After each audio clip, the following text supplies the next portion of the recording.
This is Gregaro McCool coming to you from the County Fence Biennial Skunk Works deep in the wilderness of eastern Ontario.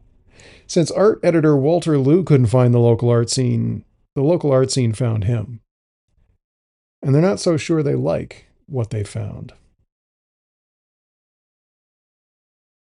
So I guess it's not as hard to find out what's going on around here as I made out in my first article. I just don't know how to look. That's what the local art scene told me anyway. Or rather, they told Jules, who told me. In any case, it got me an invitation to a show that I still have no idea how I would have known about. I guess if you know, you know, and I just don't, which is a me problem, or so I'm told. Anyway, I thought I'd give it a fair shake. Brenda Hogue joined me since she featured so prominently in my last article. I wanted to see how these so-called real artists stacked up against our very own reason Greater Napanee is greater, and she did not disappoint. In fact, she pulled out all the stops and answered the door wearing a vintage 90s Coyote Ugly outfit. Black pumps, fishnets, Daisy Duke cutoffs with the pockets hanging out, and a black leather halter top with a long fringe showing a crimson lace bra around the edges. When she answered the door, I was almost lost for words, except for one. Perfection. Now, when I got this invite, I had a certain image in my head of who would be there, and I can't say Brenda's outfit exactly matched.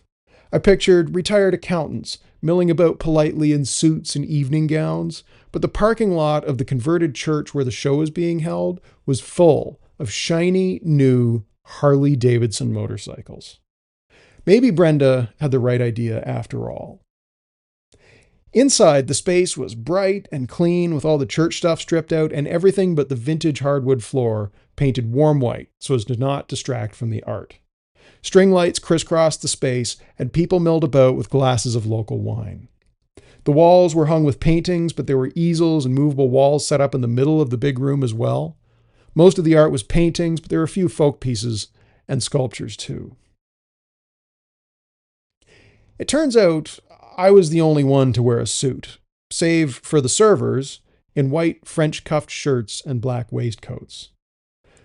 Most of the attendees were retirement age with runners' or cyclists' physiques and chunky plastic framed glasses in various loud colors and shapes. The facial hair on display was as wild as it was carefully coiffed, usually paired with some sort of traditional hat, also in loud colors to hide a bald spot. Harley-Davidson branded clothing was well represented with a few opting to remain in their leather chaps and vests. Brenda was not the only one in leather fringed halter, and there was even another woman in fishnets. The rest wore the kind of rustic, quote, workwear, where every splash of paint is a testament to conspicuous consumption.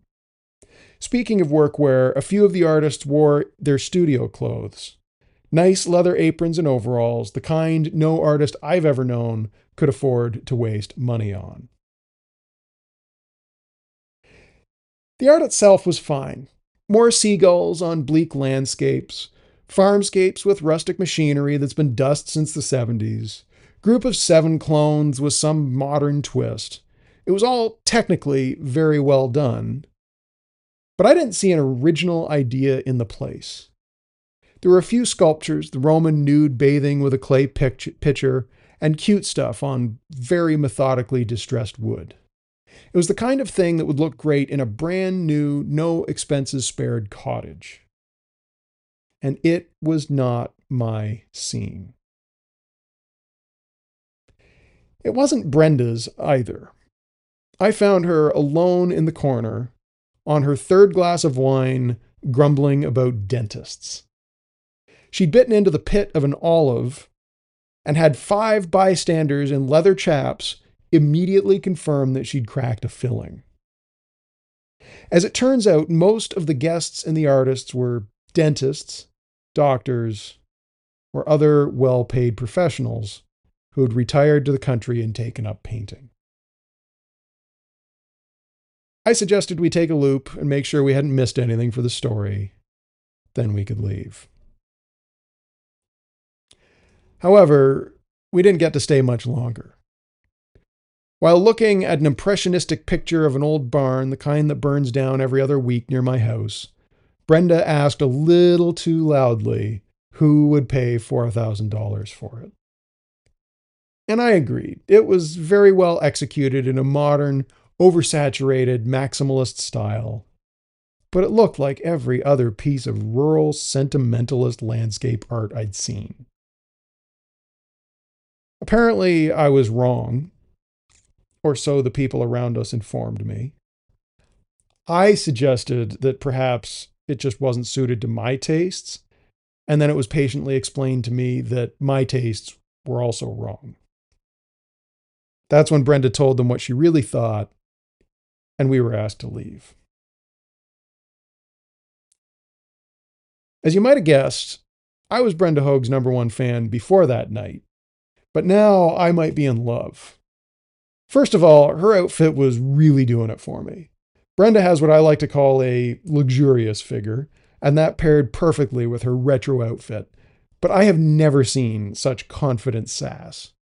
That beautiful woman tore a strip off a room full of people who had arrived, who had made all the right decisions and been at least a little lucky. People with the power and resources to make things happen, and who had made things happen before retiring to a quiet life where they'd finally gotten enough time to pursue a hobby. And Jesus Christ, was I here for it. The people in that room knew what they were about: success and financial independence. But so did Brenda Hoag, the artist, the muse, and she was willing to suffer for it. She was willing to put art first.